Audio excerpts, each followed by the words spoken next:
All right. Hello, everybody. Happy Friday to you all. Hopefully, you guys are hanging in there with the virus still causing chaos here worldwide and everybody working from home. And most importantly, hopefully, everybody's staying healthy. That is by far the most important, but definitely causing some chaos in these markets the last few weeks. So, we wanted to hold another session today, recapping some things that we've been doing on our side to adjust and adapt to the current conditions, and then also walk you through some trades that we're looking at going into next week. It's been an incredibly challenging environment, one of the most difficult markets that I have seen. I've been active since 2002, and we just continue to see a lot of extreme moves, a lot of extreme volatility, and want to walk you through how we're approaching that. There's money to be made for sure, but you've got to be nimble. You've got to be cautious with what you do right now. So I'm going to walk you through the strategies that have been working really well for us. If you have any questions during the session here today, feel free to type those into the chat box and I will get those. I'll try to keep a close eye on those and get to those as they come in. So we want to start out here. Let's talk about market as a whole, big picture. What are we looking at? So let me bring up the charts here right now. Just give me a quick second to load those up here. Try to make those as big as I can. All right, so what we're looking at is a daily chart of the SPY. We've got a variety of different moving averages on here. We've got a mix of simple and exponential moving averages just to try to highlight key support and resistance levels. I'm not necessarily using this chart to time my entry and exits, but I'm using it to try to gauge overall sentiment and how aggressive I want to be. So when we get over to some of the individual charts that we're actually trading in just this moment, we're going to talk about different ways that we can take these trades. Do I want to buy a call or a put, or do I want to use a vertical spread? Using this daily chart can help paint a picture for me on how comfortable I feel and how much risk I feel comfortable taking given the current conditions. I don't want to base those decisions off of a hunch. Based on what I'm hearing on financial media, I want to base it on what I'm seeing on the technicals, on the charts. Well, over the last couple of weeks, if we go back to last week when we connected, if you were able to join us last week, we talked about this daily chart, and then we talked through 3 different potential trades that you could have taken. I took 2 of those. I was able to get filled in my own account in 2 of those trades during the webinar. I'll talk about those in detail in just a second. But we also talked about this daily chart, and we were in the midst of a pretty nasty move to the downside. I mean, that was extreme. That's going to be one of the nastiest moves you'll ever see in your career. I mean, it was truly amazing what was going on. And in the midst of that, it felt like the world was coming to an end, right? I mean, the negative headlines were nonstop. And it's really easy to get caught up in the emotion of things and say, I've got to get out of this market. I've got to go to the sidelines. It's just too risky. That's certainly an option. And we want you to feel comfortable with how much risk you're taking. But I walked you through trades last week that could all be taken with a couple $100 of risk or less. It's not requiring thousands of dollars of capital being active in the markets. We're going to do that again here today. But what we saw here middle of the week, and you go back to Monday, we had that low on Monday at 218.26, and then just saw a rocket ship move over the next 3.5 days to the upside. We got all the way above 260. That is a huge move. I mean, that used to take weeks and months for that type of a move to happen, and we saw it happen in 3.5 days. Things are extreme. Now, what do I expect to happen over the next 2 weeks on up to the next 2 months? I do expect the market to stay very active. I think volatility will stay active. I just don't think we're going to see the extreme movement that we've seen the last few weeks. I think it's going to be a much more tradable market over the next few weeks. And we've already started to see that today. Yes, the market is very active. We've got the Dow down almost 900 points, the S&P down almost 100, the NASDAQ down almost 300. That's a nasty move lower. But for those of you that have watched the market all day, it hasn't been that extreme volatility. It's been much more reasonable to be active and take trades. So I think that trend is going to continue. The volume continues to be phenomenal. I mean, we've seen between 2 and 300 million shares trade on SPY on a daily basis, and it's been that way for the last 3+ weeks. I think the volume is going to stay elevated. But here's what I'm expecting price-wise. We got the nasty move to the downside, and when you get into a bearish market, you can get some pretty extreme rallies inside of those bearish moves. And we just saw that over the past 3.5 days. We rallied back up. So now it leaves us with a level to where, do we expect a new bullish trend to take over? Are we going to grind back up towards the highs, or are we going to see another wave to the downside? Here's why I believe we're going to get another wave to the downside going into the next few weeks. The news that's been coming out here in the US and also globally, the news cycle has continued to be pretty bad. We're still not seeing improvement in the health numbers and the virus numbers that are coming out. There's still a lot of unknowns there. And bottom line is the economy is shut down. It's come to a screeching halt. Yes, the Fed announced some pretty amazing stimulus measures, right? They're throwing trillions of dollars at this market. That's greatly going to help. But if this economy continues to stay shut down, it's going to be very difficult to get any type of sustained movement to the downside. I think we're going to still get some of those volatility shocks where you get those waves to the downside. So a couple things that I continue to do in my own trading. I continue to trade smaller position sizes. I've been trading a lot of positions in that 50% range of what my normal position size typically is. So for example, if I'm used to risking $5,000 a trade, I'm now risking $2,500 a trade just to try to compensate for some of these extreme moves that we've had. I'm also taking a lot of vertical spreads. We'll talk about that more in just a moment. The vertical spreads allow you to be more conservative. The options are incredibly expensive right now. You guys have seen that in your own trading. I mean, it's pricey out there.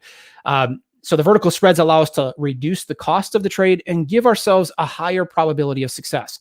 Going for those more forgiving trades right now, I think that's going to be the best route to go. I've talked to so many people here the last few weeks. The phones have been ringing off the hook. I've had so many emails come in. And I would say for every one person that I talk to that has said, I'm just absolutely killing it in this market, making a ton of money, I've probably heard from 10 others that have said, it's just really challenging. I'm getting crushed. And a lot of that is people getting too aggressive in this market, trading too big. There's opportunity here. I just don't think now was the time to hit for the fences. Is there incredible profit potential? Sure. But in order to hit those big home run winners, you just have to take too much risk. And in this market, I just don't think that is the best route to go. In the end, if you can continue to build those consistent winners, even if they're smaller winners, the power of compounding is going to take over. So we'll talk about that more over the next few minutes. Let's take a look at some technical levels going into next week. Let me bring up my data box. If we continue to see a rally continue into next week, the 20-period moving averages, both the simple and the exponential, are both right above us. Those are the green lines on my chart. We've got those levels currently sitting at 263.69 and just above 265. That would be an area that if we get up and test those levels, I would expect some resistance at that point. I'd be surprised if we just broke right through those levels without a pause. So that's an area that I'm watching on the upside. On the downside, a couple of areas. First of all, that solid pink line on this chart, this is our 8-period exponential moving average. Really good area that I watch for short-term support and resistance. We broke up through that level earlier this week. That level now becomes an area of support. So that level is currently sitting at 249.21.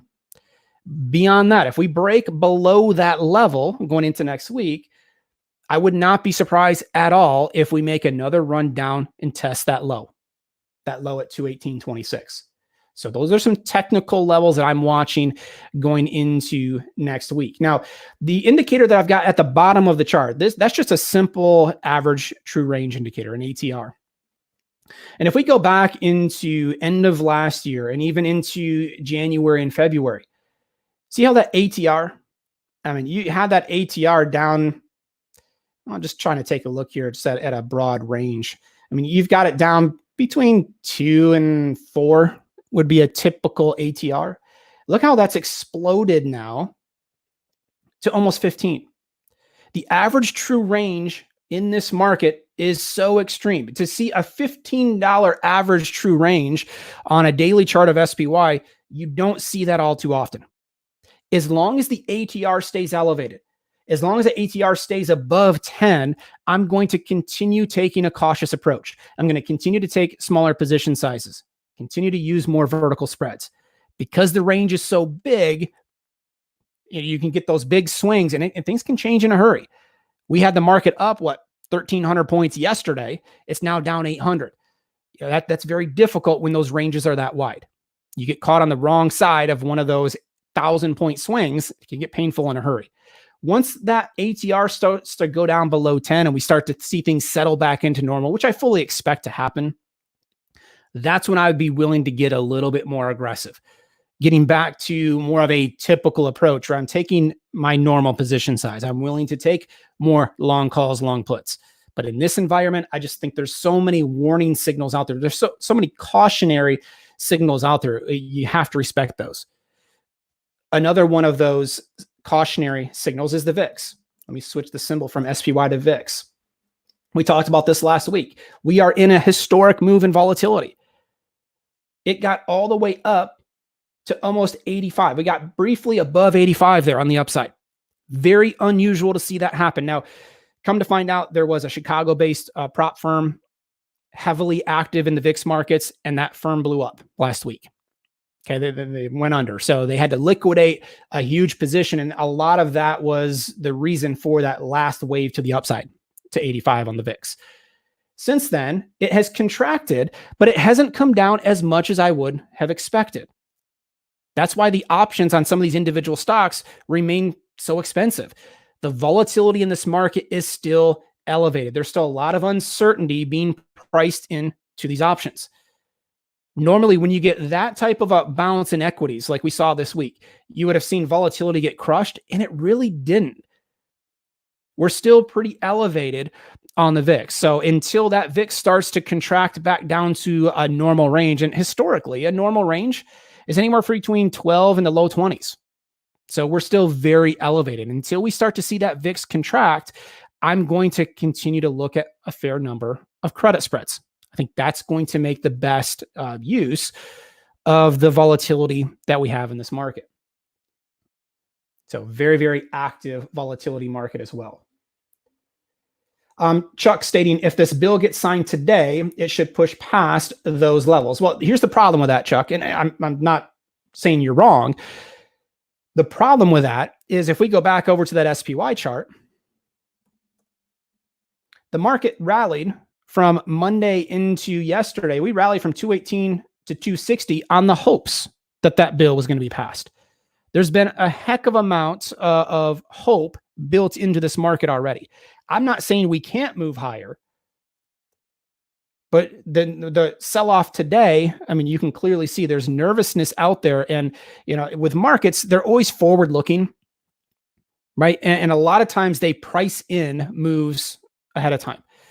So again, in my opinion, there's already been a lot of good price action built into this market on the hopes of that stimulus. So we'll just have to wait and see how that impacts things. I think the big key is what's going to happen over the next week or so with the spread of this virus. What are the numbers going to look like? They're awful in New York and not very good in California either. But what does it mean for the rest of the country? If it continues to spread like it has, I think it's going to be difficult for this market to really find some meaningful traction on the upside. If we start to see those numbers improve a little bit, combined with the stimulus, sure, maybe we get some further bounces to the upside. So ultimately, time will tell for sure, but it's be an interesting next couple of weeks for sure. All right, let's talk about actual charts that we've been trading here. So let me load those up. And let's start out before I get to the trades that I'm looking at for next week, let's quickly talk through the 3 trades that we mentioned in the session from last week. Let's start out with, since we were just talking about volatility, actually, no, let's start out with QQQ. Let's start with the NASDAQ ETF. We walked through this chart last week and we mentioned that because the market was so oversold, we were looking for a neutral to bullish position. And the reason for that, we have our pulse histogram down at the bottom. That's our red, yellow, and green histogram that we're highlighting here. During our session last week, we talked about there being a whole slew of green bars on the pulse indicator. What that's representing is that price action is between a 2 and a 3 standard deviation move on the downside. In other words, we're very oversold. Only 0.1% of all occurrences fall outside of that range on the downside. So what I mentioned last week is it doesn't mean the market has to bounce immediately. It just means that we're at a point that typically leads to either a period of consolidation or a bounce to the upside. Lo and behold, what happened? Okay, if we go back into price action last week, we started to stabilize here down near the lows. And then ultimately, we all know what happened this week. The last 3 days, we've seen a pretty big bounce. This is the exact pattern that we were looking for. Now, was I expecting to get in and out of that trade in less than a week? No, I wasn't. I wasn't expecting it to complete that quickly, but markets were pretty impressive. So this pattern ended up playing out exactly how we wanted it to. We saw that oversold condition start to bounce, and we ended up taking a partial profit on the trade here earlier this week. So let's go over to the trade page and I'll walk you through this.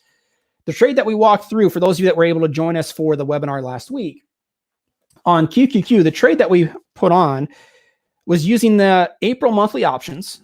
Those are ones that now have 21 days left expiration. But we talked about selling the 167 put, and we bought the 165 put at the same time. So I right-clicked on the 167 put. I went to sell, and I selected vertical. It popped up an order down at the bottom where I was selling the 167 put, but then I also bought the 165 put at the same time.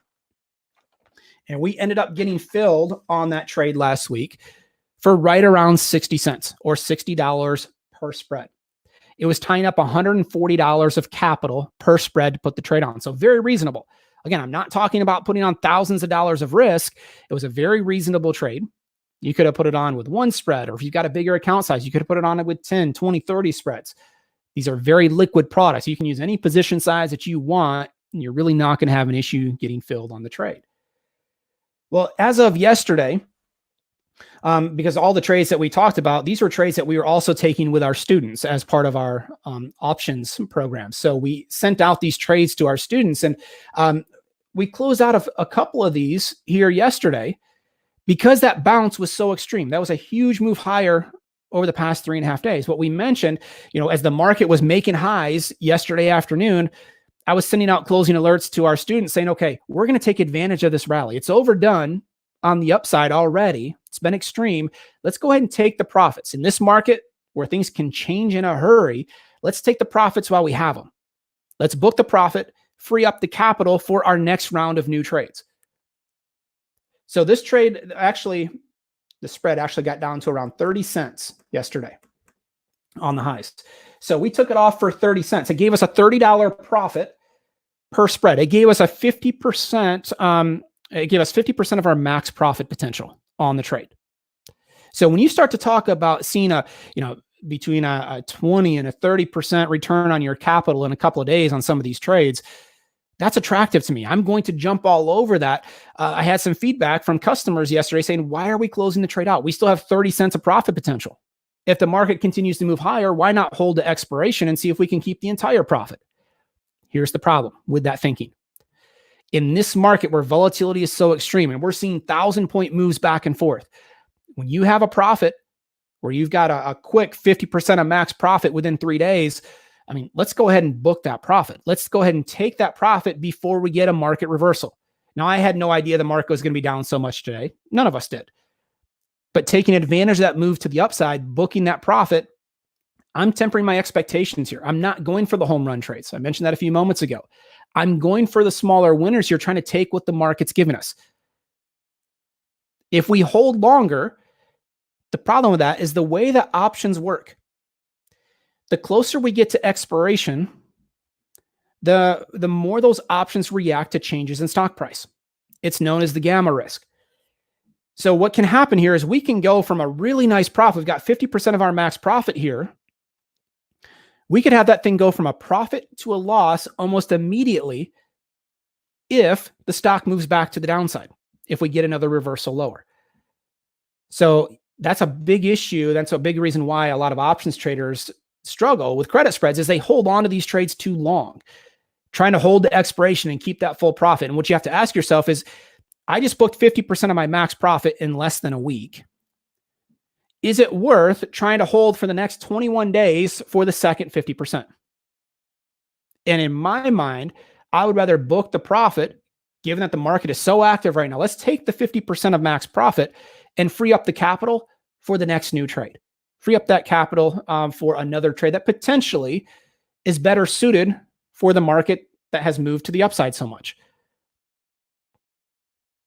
Anytime that I sell a credit spread, regardless of whether the market is highly volatile or very slow and choppy, I am always targeting between 50 and 75% of the max profit.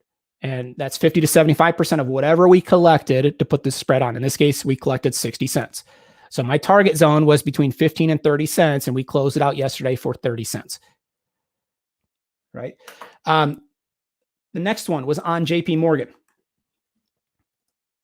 And let's just take a quick peek at the chart. Very similar looking chart to QQQ. We had this extreme move to the downside. We had our pulse indicator plotting yellow, then green, then actually got to blue. When we see those blue bars on the pulse, that represents between a 3 and a 4 standard deviation move.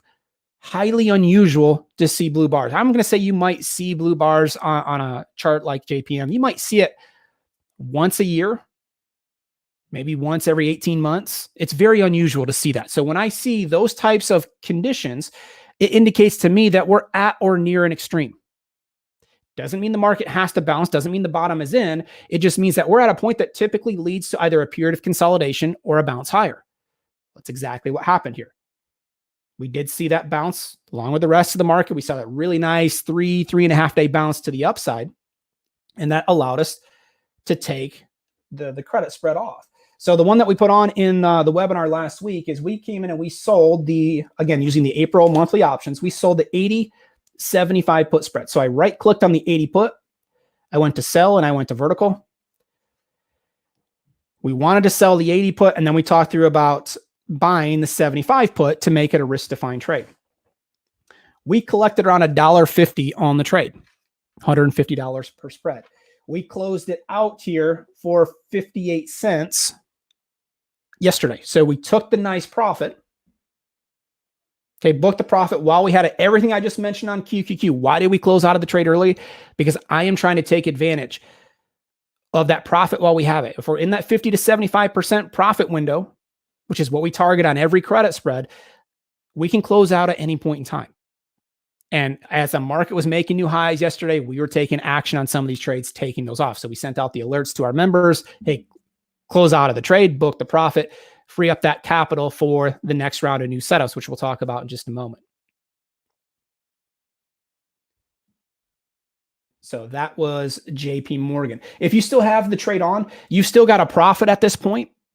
As long as the price of the stock stays above 80, you're okay. You're going to still make money. So I don't have a problem if you hold longer.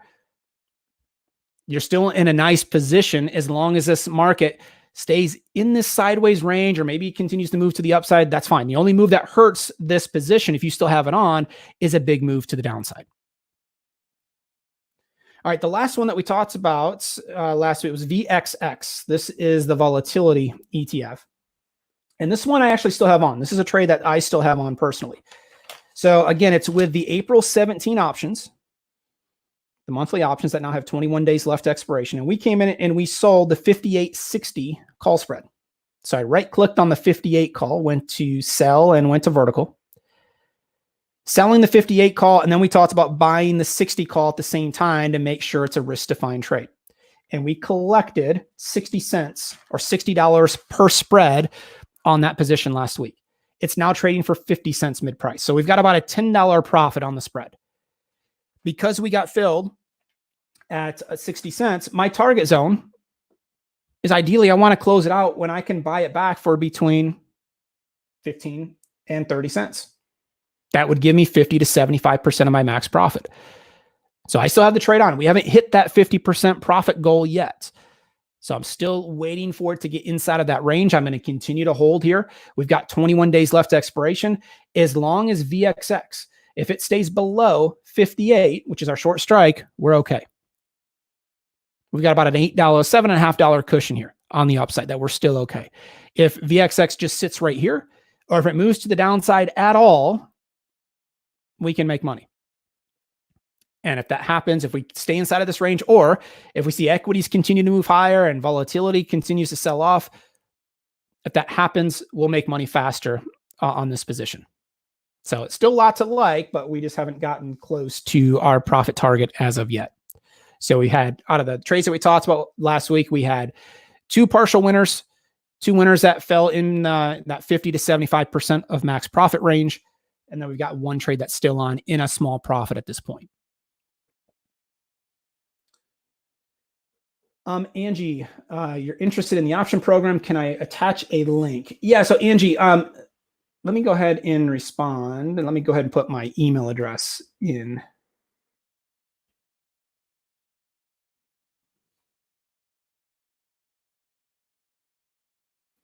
So my email is mike@netpicks.com. Go ahead and send me an email. I'm more than willing to get you some details on the program. We'd love to have you join our team. I really don't want to have any type of a pressure sales pitch here today. My goal is not to sell anything to anybody today.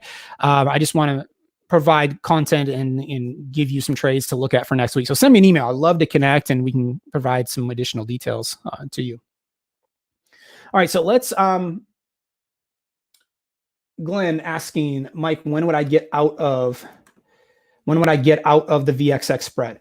Okay, so Glenn, whatever you collect to put that spread on. So last week we sold the spread for 60 cents.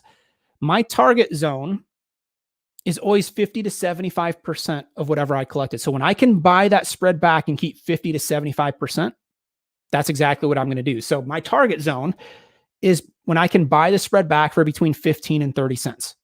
That would allow me to keep 50 to 75% of whatever I collected to put the trade on. My initial target, whenever I put a trade on, my initial target always starts out at that 75% level.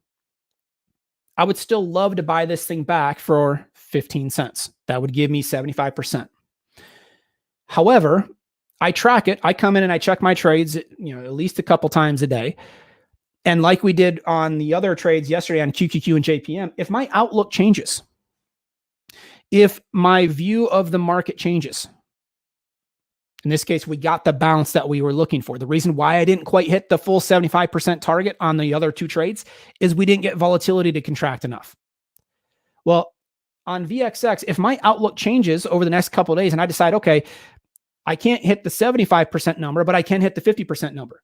So over the next week or so, if it's trading for 30 cents, I would be okay closing that trade out. Anytime that you can close between 50 and 75%, that's fine. That's the range that we're looking for. So I still have my closing order working on this trade at 15 cents. That's where I have it currently, but I'm willing to adjust it up to 30 cents if my outlook changes or the market, if the market environment changes. I'm willing to adjust that price up to 30 cents.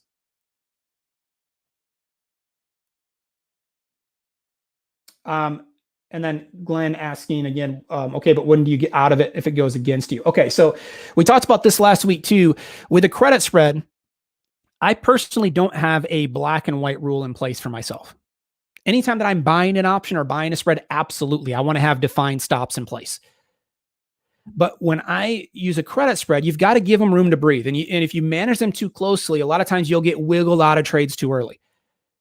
So I like to manage the trade with my position size. So I'm using a position size where I'm prepared to take a full loss. On the VXX trade, the most I can lose on the trade is $140 per spread.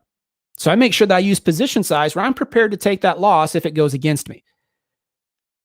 If you wanted to use more of a standard rule, so you're not taking a full loss on the trades that lose, I would say you'd probably want to use between a 60 and a 70% level as a loss. If you use anything tighter than that, you're going to find over time, you're just going to get wiggled out of trades too often. The credit spreads can recover much faster because they've got 5 ways of making money. The time decay is helping us, for example.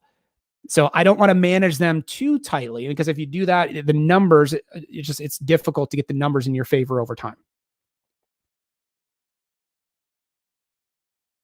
So hopefully that makes sense, Glenn. Let me know if you need more details on that. Change the world. What is impact of virus on the market? Is this pumping money policy work well or temporary? Well, ultimately, none of us know. I mean, in the past, the market has certainly cheered any type of intervention from the Fed and central banks worldwide. Is it going to work again in this case? I think this is certainly a different situation because this is not a financial crisis. This is not the housing crisis. Okay, this is a health crisis that no one knows when this is going to end, right? We don't know the ultimate impact on the economy. The Fed has said there's a blank check. They're going to continue to do everything they can to prop the markets up. But ultimately, price action is king, right? And the market's going to do what it wants. So that's what we have to react to. I don't really care ultimately what the market does going forward. I just think it's going to stay active. I think there's going to be things that we can do in both directions. The key is to keep your risk in check. Keep your risk small. It's not time to swing for the fences. Let's keep the risk small. That's what's going to allow us to survive anything the market throws our way. There's still money to be made, as you can see. I mean, we close out of 2 winning trades here this week with the positions that we talked about in last week's webinar. We're going to talk about some new trades here today that aren't going to take a ton of capital. So that's my approach. I'm not going to try to predict what the market's going to do 6 months from now. It's hard enough to predict what the market's going to do 6 hours from now, right? So I think it's important to be open to anything. I think the market's proven it the last few weeks. Anything is possible these days. So be open to trades in both directions. Don't fall in love with one outlook. Be flexible, and the options allow us to do that. We'll take trades that can react to all different types of markets.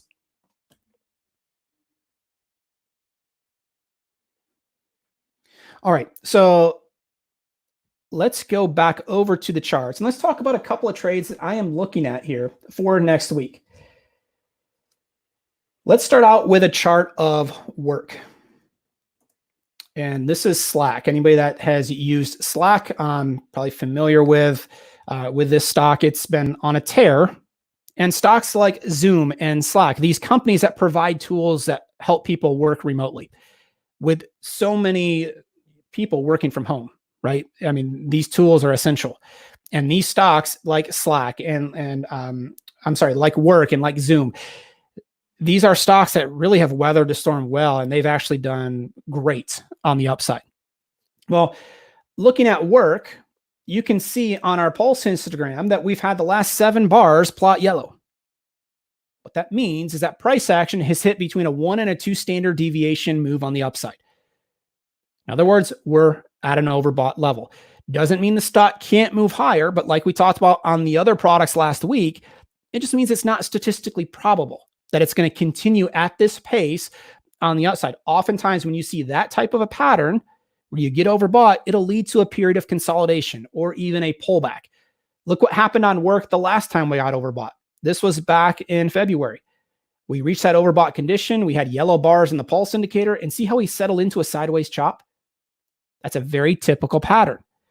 Fast forward to current markets, we've got a whole slew of yellow bars plotting. We could very well see a period of consolidation or even a reversal to the downside. So how do I act off of that? What am I looking for? If I want to be neutral to bearish, expecting that sideways move or expecting a pullback, the problem with buying a long put option is, number one, the puts are incredibly expensive market wide right now. And the put option only gives me one way of making money. The only way that trade works is if the stock moves to the downside in a big way, and it does so quickly. If it doesn't move big enough, if it takes too long, that position is going to be hurt. It's going to be a higher risk, higher reward trade if you just buy the long puts. I am more interested here in selling a call spread, because if I sell a call spread, I give myself 5 ways of making money. It's going to tie up less capital. It's going to give me a better risk reward ratio on the trade, and it's going to be a more forgiving trade. And in this market, I think it's important. It's attractive to me to have that forgiveness in the trades. So we're going to take a look at a neutral to bearish position. Again, because the market's overbought, I shouldn't say the market. I should say because Work is overbought. The individual stock is overbought. We're going to take a look there. We're going to take a look at selling a call spread. So let's go back over to the trade page. We are going to stick with the April monthly options. Those have 21 days left to expiration. Long term, I typically trade a majority of my positions in the options that have between 20 and 40 days left. It could be a monthly option like it is in this case. It could be a weekly cycle. If I open up the weeklies here, you'll see that I've got a couple of weekly cycles that have between 20 and 40 days left. Any of those would be valid. I'm sticking with the April monthlies because in most cases, the monthly options are going to have the best liquidity. They're going to have the best volume, best open interest. That's going to make it easier for me to get fills on trades. And then also because the market has been so active, like we saw in last week's trades, I mean, those trades completed in what, 3 days, 4 days? We're very, very active. The holding times have been shorter than normal. So I don't mind taking the shorter term options. It's a little bit more aggressive compared to trading the May monthly options. That just given the markets right now that we're seeing, I think it's okay to still use the April options. I'm going to do so through today and then reevaluate things early next week. Next week, I'm going to start to transition out to some of the weeklies and the May monthlies at that point. But I'm still okay with the April monthlies. So go ahead and open those up. And let me shrink down the number of strikes I have up so it's a little bit easier to see. So we want a neutral to bearish position here. We're going to go to the call options on the left-hand side, and we're going to go to the out of the money call options. Let's go ahead and take a look at the 30 call. I'm going to go ahead and right click on the 30 call. I'm going to go to sell, and I'm going to go to vertical. It's going to pop up an order down at the bottom where I am selling the 30 call. And by default, it has me buying the 31 call. There's a $1 difference between those strikes. My goal on a credit spread is to collect between 30 and 40% of the width of those strikes. So I want to collect between 30 and 40 cents. This one's actually trading for 35 cents mid price. That meets my criteria. I could place this trade as is, and I'd be fine with that. I'm going to make one adjustment here. Instead of buying the 31 call, I'm going to click on that drop-down menu, and I'm going to switch it to the 32 call. I'm going to stretch it out to $2 wide because look what that does to the price of the trade. We go from 35 cents all the way up to 75 cents. I give myself an additional $40 of profit potential. I'm not opposed to trading the dollar wide spreads. I love to stretch these out a little bit. Stretch it out to a $2 wide spread. It's still a risk-defined trade. So let's take a look at the order confirmation box here. I'm risking $125 to make 75. Again, if you're somebody out there that's got limited funds, this is not taking $1,000. It's not taking $10,000 to place this trade. We're talking about $125 of capital. Very reasonable, regardless of your account size. The $75 is the most I can make on the position, regardless of what happens. So if the stock completely falls apart and moves to the downside, the most I can make is $75. The reason why I love to trade spreads in this market, I feel more comfortable knowing what my maximum risk is. I just feel more comfortable given the volatility in this market. Am I giving up some home run profit potential? Sure. I'm perfectly comfortable with that. Now, is $75? Is that a life changer of a profit? No, it's not. But when you take a look at how much capital it's taking, $125, I mean, it's a nice way to generate some income. I can put this thing on with 10 spreads and still have less than $1,300 at risk. Right? So now if you put it on 10 times, now you don't have $75 of profit potential. You've got $750 of profit potential. So now all of a sudden you start to grow that account and it becomes more significant. So it's a great way. I know there's uncertainty with a lot of people, getting laid off, losing their jobs. It's not fun. I mean, that's an awful situation. But it's reality for a lot of people right now. So there's going to be a lot of people out there looking for ways. Hey, how can I generate some income? Whether it's permanent or just a temporary income, what can I do? Well, here's a trade where you can do it with very little capital and generate a really nice source of income. Now, we make money on this position as long as the stock stays below 30.75. Right now it's trading at 29. So we've got almost a $2 cushion that we can be dead wrong and still make money. Ideally, I want it to move lower. If it moves lower, that's how I'm going to make money the fastest, but it doesn't have to. If the stock moves up, down, or sideways, all three scenarios I'm okay with as long as price stays below 30.75. I also make money if time decay passes, which it will. And time decay is going to help me. Every day that passes helps me make money on this position. And I make money if volatility decreases, which is what I expect because volatility is still elevated here, market-wide. So I give myself 5 ways of making money on the trade.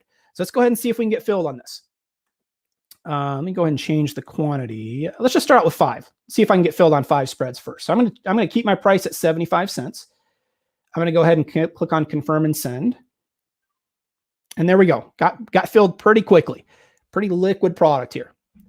So you can see my position down at the bottom. I sold 5 of the 30 calls and I bought 5 of the 32 calls to make it a risk-defined trade. So I'm going to keep an eye on this. I may circle back to this one before the session ends and add on an additional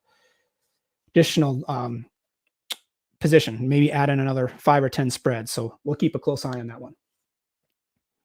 All right. So now I got filled at 75 cents on the position. Where's my target level? My target zone is 50 to 75% of whatever I collect to put the trade on. So if I get filled at 75 cents, my target zone is between 18 and 37 cents or so, give or take a penny or two. So I would create my closing order. And I can create it right now here today. I can create my closing order. And let's go ahead and put it in at, let's put it in at 18 cents. So what I'm going to do is I'm going to hold down the control button on my keyboard, and you can see my position down at the bottom of the page. So I'm going to hold down the control button, make sure both options are highlighted in blue. So I hold down the control button and click on both of those options. So they're selected. Then I'm going to right click on either one of them. And then I'm going to go to create closing order. That option there at the top to buy the 5 vertical spreads, I want to buy the spreads back to close out of the position. So I'm going to go ahead and click on buy. That's going to create an order down at the bottom. We're going to go ahead and set it to 18 cents. That would give me roughly 75% of my max profit. And then the time and force box, I'm going to switch it from a day order to a GTC or a good till cancel. So now that order stays in place until the order is filled or until I manually come in and cancel the order. So let's go ahead and confirm and send it. So now in the last 60 seconds, I got the order placed. I was filled on the order. I had the position on and I placed my closing order.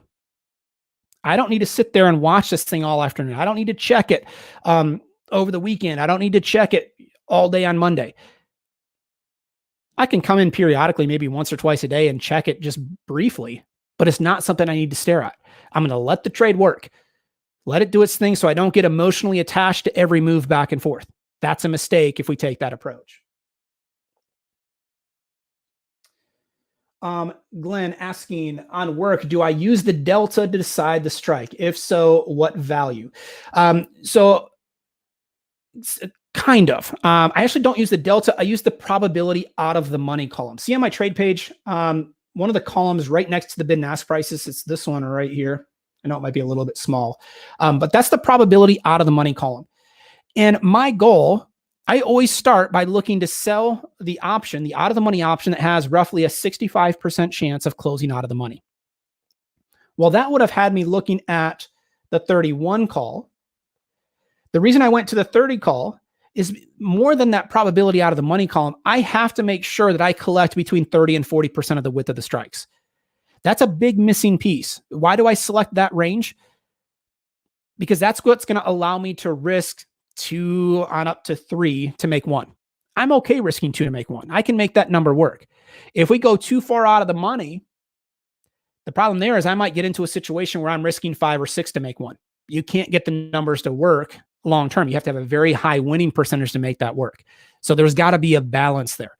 So again, I always start out with the option that has a 65% chance of closing out of the money. And then I adjust from there. I start to adjust the strikes where I can find a spread that would allow me to collect between 30 and 40% of the width of the strikes. So if it's a $1 spread, I want to collect between 30 and 40 cents. If it's a $2 wide spread, I want to collect between 60 and 80 cents. Okay, so that's exactly what we were able to do here on work.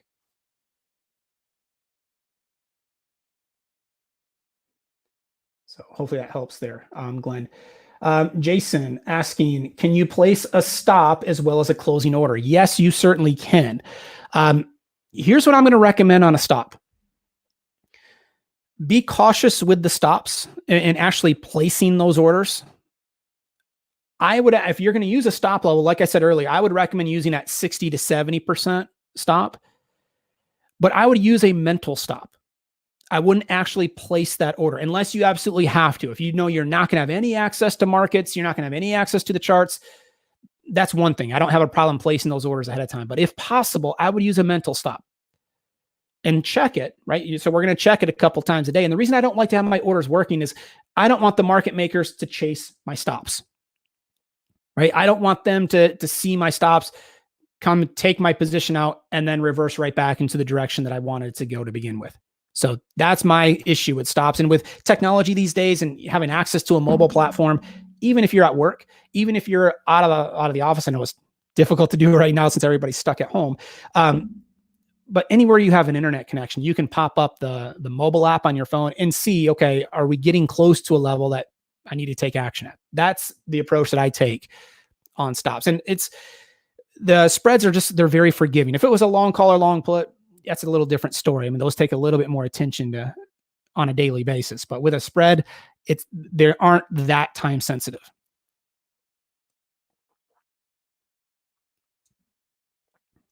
Trade doc, do you think VIX has more upside? It depends on your time frame. I think the VIX is incredibly overdone. So I think if you go out a couple months from now, I think the VIX is going to be much lower than what it is now. In the near term, it's still painting a picture here where there's fear. So over the next couple of weeks, I could certainly see the VIX stay active. I could certainly see another wave to the upside in VIX and another wave down to the downside in equities. Certainly see that as reasonable. All right, so now that we have work on, and right now we're currently sitting at a $7 profit so far. So we'll continue to track that one here going forward. Next one, let's take a look at XLE. This is the energy ETF. So there's a couple things in play here on XLE. First, you can see the pulse indicator down at the bottom is yellow and green. We've already talked about that at length. When I start to see those types of readings, we're oversold. And that can typically lead to a period of consolidation or even a reversal in the other direction, in this case to the upside. Well, see what price has done. We've tried to stabilize in here. We tried to bounce briefly middle of the week. We're down another 5% today, but we have shown some signs here of energy trying to find a bottom. So there's a couple things that I can do. Based on the pulse indicator alone, I could come in and try to take a look at selling a put spread, looking for more of a neutral to bullish outlook on energy. We'll talk about that in just a second, but the other option here is to potentially look at a long call. So briefly yesterday, we had our sentiment indicator, which is the red and green histogram down at the bottom. It went from red to green. What that's telling us is that the sentiment is starting to shift from a complete bearish outlook to now we're starting to see some bullish sentiment kick in. What I need to have happen there is I want the sentiment indicator green, and I also want a candle to close above my 8-period exponential moving average. That is the red and the blue moving average. We have color coded it. So the formula that goes into the moving average isn't different. The only difference here is it's just going to tell you whether that is trending up or down. And we can see that it's trending up. It's blue. So it's confirming that price action is trying to move higher. I would be interested in a long call option here as long as my sentiment indicator went back to green and price action flipped back up above the moving average. I'm very picky on when I buy long calls and long puts because, like we said earlier, they have a lower probability of success. There's more that has to go right in your favor to make money. And sorry, guys, I had that question still up on the screen. So the sentiment indicator that I'm talking about is down here at the bottom. It's the red and the green histogram. So let's talk briefly about a couple of different trades. I would say on the long calls, again, I would need the sentiment indicator to flip back green. We'd most likely need price action on XLE closer to 30.5, between 30.5 and 31 would be a level that would be of more interest if I wanted to just buy a long call. But I'll walk you through that in just a second. Let's go over to the trade page and let's talk about selling a put spread first. So I'm going to switch this from work to XLE and give Thinkorswim a minute to pop up the options. All right, so for XLE, I'm actually going to go out a little bit further in time. a big part of what I want to do as a trader is get diversification. I want a mix of stocks and ETFs. We talked about Slack. We talked about JP Morgan. We talked about QQQ. Now we're talking about XLE. We're talking about some ETFs. I want a mix of stocks and ETFs. I want a mix of price points. And then I also want a mix of expiration cycles. The more I can mix things up, the better my consistency will be long-term. I don't want to just trade all individual stocks. I don't want to trade all ETFs. I don't want to trade all weekly options or all monthly options. Mixing it up, getting diversification is going to give you better results over time. The ETFs like XLE tend to have a longer holding time, not in every situation, but long-term over hundreds of trades. What we have found is that the ETFs, they just have a longer holding time on most of their trades. So I try to build that in many cases. I mentioned earlier, I typically want to go out 20 to 40 days with the options that I trade. With the ETFs, I tend to go out farther in that range, closer to 40 days. So I'm going to go out to the May options. I actually have 49 days left. I'm going to skip over the weeklies here. They're valid. The problem with the weeklies, if I open them up, the liquidity in the options, not as good. They don't have near the volume and open interest that the monthly options would have. So when that happens, it just makes it more difficult to get filled on a trade. So how did I know that? I trade XLE every single week, and I've done so for years. So you just kind of get familiar with which products have good liquidity in the weekly options and which names don't. In this case, it's more difficult to get filled with the weekly options in a product like XLE. So we're going to go out to the May monthlies with 49 days left. Let's go to the put options. Again, we want a neutral to bullish position here, expecting a period of consolidation or even a bounce higher in oil. So we're going to go to the puts, and we're going to go specifically to the out of the money puts. And let's take a look at, we can always adjust the strikes. And Glenn, going back to your question, how do I know which strike to start with? Well, if I go to the 24 put, that has roughly a 64% chance of closing out of the money. You can see it right there on the column on my trade page.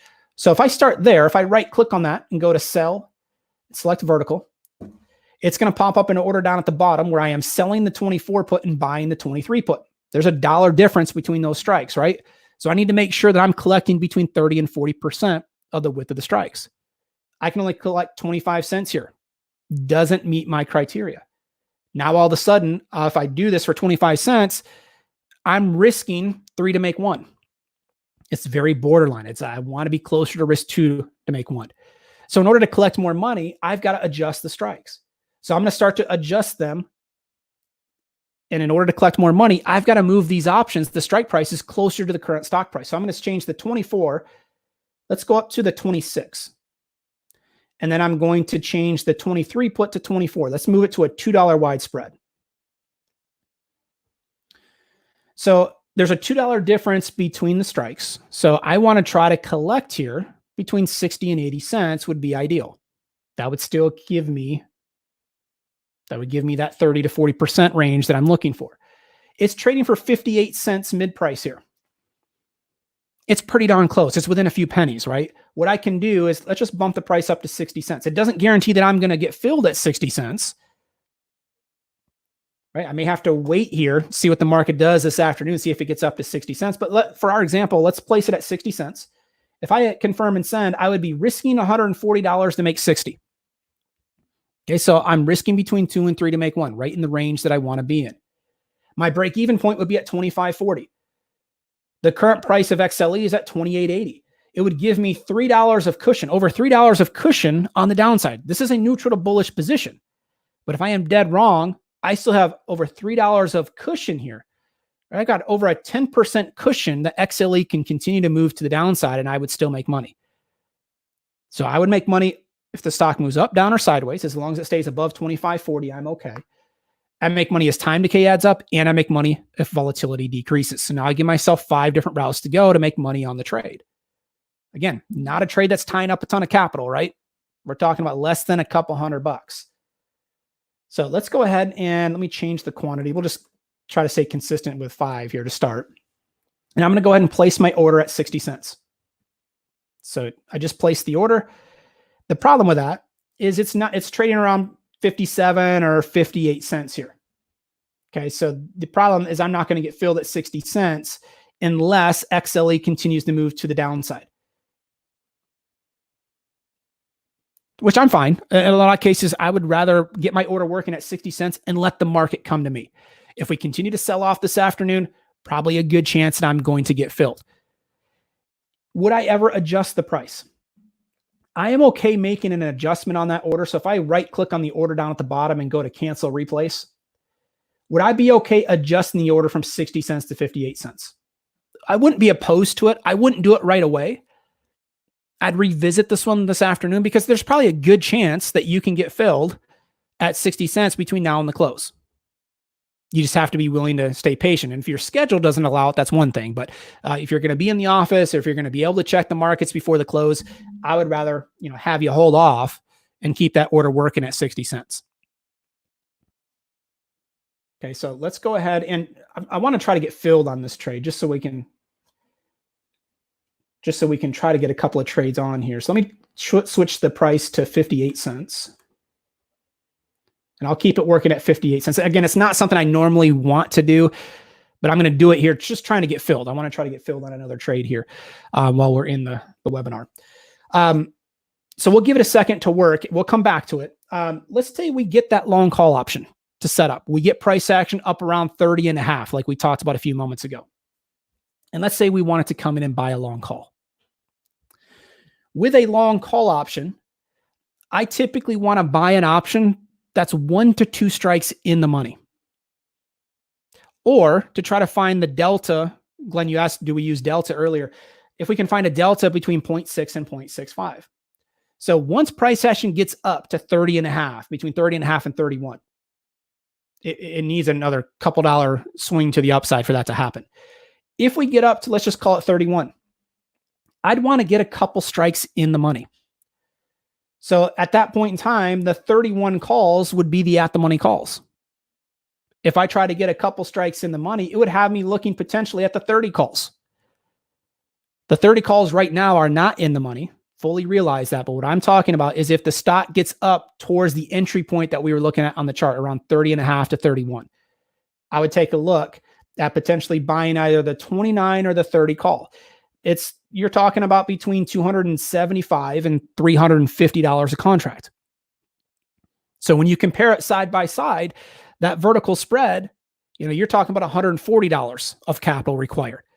The vertical spread is going to allow you to get active for half the cost. That's why I love to use them in this type of a market. If I buy a long call and the stock shoots to the upside, yes, the long call option is going to give me a higher profit potential. It just has a lower probability of success. So there's a trade-off there. Does not make one good and one bad. It just depends on how aggressive you want to be. That's why I like to take a look at that daily chart of SPY. That's why I like to take a look at volatility and volume. I like to form an opinion on how aggressive I want to be.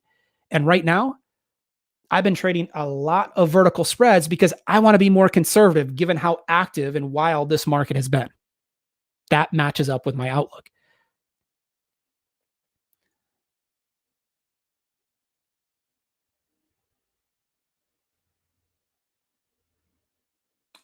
Jason, can I show where to confirm the active trader screen to show the same indicators I use? So Jason, the indicators that I showed,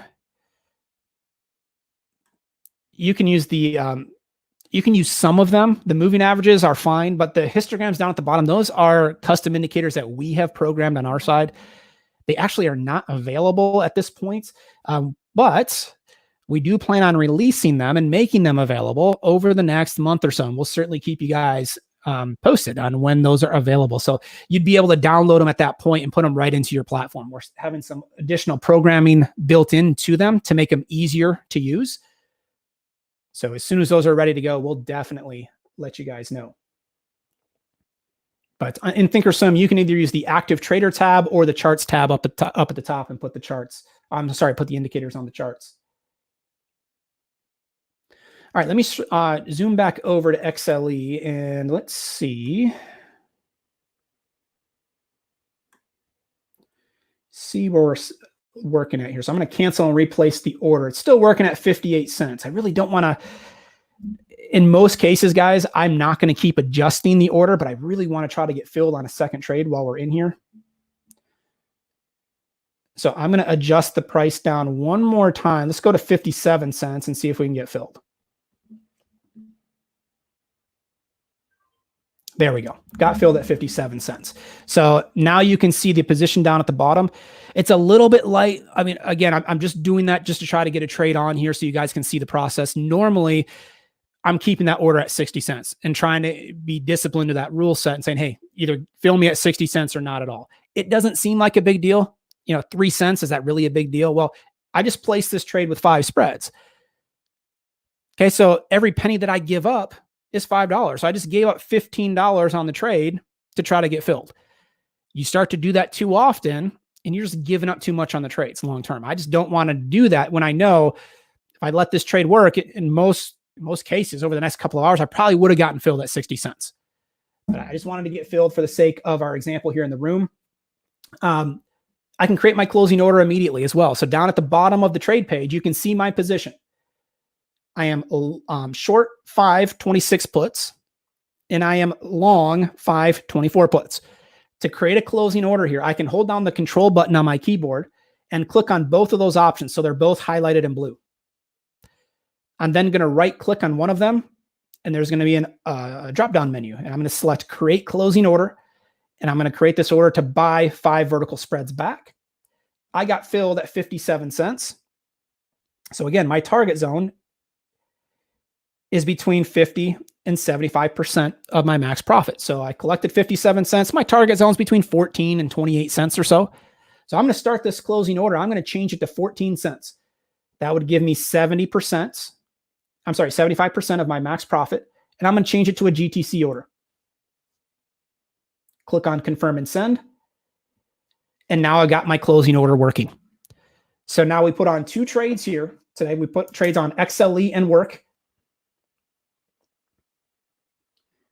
And then we also got the closing order working as well. So now over the next couple weeks, I really don't need to sit there and come in and just stare at the screen. I'll check them periodically, but now we've done a lot of the prep work ahead of time, and we can just let those trades work. We'll try to do another one of these webinars next week. And at that point, we'll take a look and see where they're at. Good, bad, or ugly. If we're down money, we'll potentially talk about making an adjustment on a trade. If they're in profit, maybe we're able to take them off. So we'll keep you posted, let you guys know next week what we end up doing. If you have any questions in the meantime, let's just say you're taking these trades. Feel free to email me. I'm more than willing to connect and answer any questions you might have. My email address is mike@netpicks.com. The indicators that I did talk about, Jason, circling back to your question, the histograms themselves are not available, but the pulse indicator, okay, I have an ebook. Let me get it on the screen here. I've got a free ebook that you can download that walks you through how that indicator was developed. And I can actually show you how you can get the standard deviation channels on your chart. I walk you through the setup process. I outline all the criteria that I talked through today. I outline it all in the ebook. So you've got step-by-step what to look for, how to place the trade. So go ahead and visit this link. It's netpicks.com/8-minute cookbook. Download that free ebook.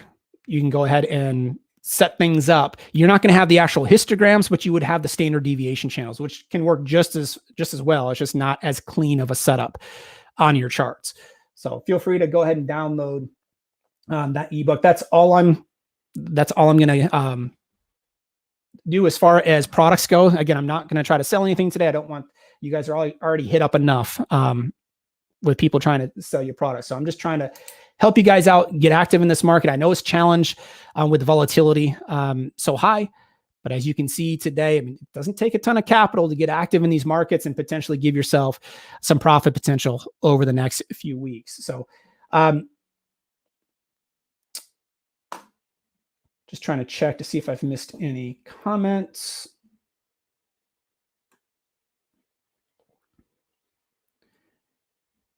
And Angie was asking, hey, how do we join the program? So if you want details on that, because all of these trades are part of our option signal services where we send those out each week. If you'd want more details on that, again, send me an email, mike@netpicks.com. More than willing to connect and help out with providing more details or answering any questions you might have. Glenn, can't the market makers see my closing order? That does not bother me, because if they come down and fill me, if I'm playing from a position of strength there because I'm in profit. Right. What I don't want to have happen is have them come and take my stop out to the penny and then have the market reverse right back in the direction that I initially wanted it to go. So if it's a target order, we have way more flexibility there.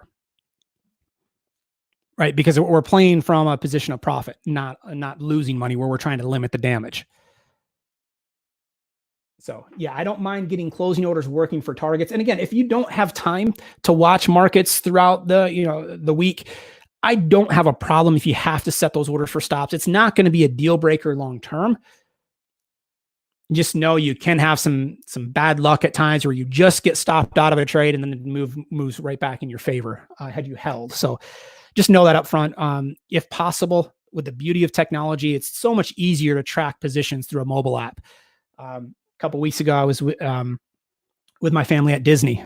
I've got a 4-year-old that we took to Disney. This was just before the whole coronavirus kicked in. So we snuck in. I was the week before Disney closed.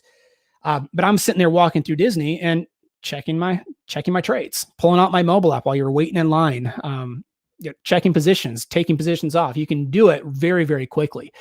So just that makes it so much easier these days. And these types of trades with a vertical spread, they're so much easier to track. With a long call or long put, it takes more attention. It takes more time to track things. So if you have a busy schedule, if you're not glued to the screens all day, the vertical spreads are certainly easier to take and manage. Hey, no problem, Glenn. I appreciate the questions and the feedback. If you have any other questions, feel free to contact me. I would love to help out in any way I can here. So if you guys have any other questions, go ahead and get those in now. If I missed anything, I tried to go back through and catch them all. If I missed anything, I promise it was not intentional. If you wouldn't mind reposting, I'll get to those right away. So I'm going to start to wrap up here for today. Hopefully you found it beneficial with the trade recap from the trades last week and then these new trades. We'll see what happens over the next week and try to circle back here again next week for another session where we take a closer look at markets at that point. So try to stay healthy, everybody. Enjoy your weekend. And we'll talk to you all here next week.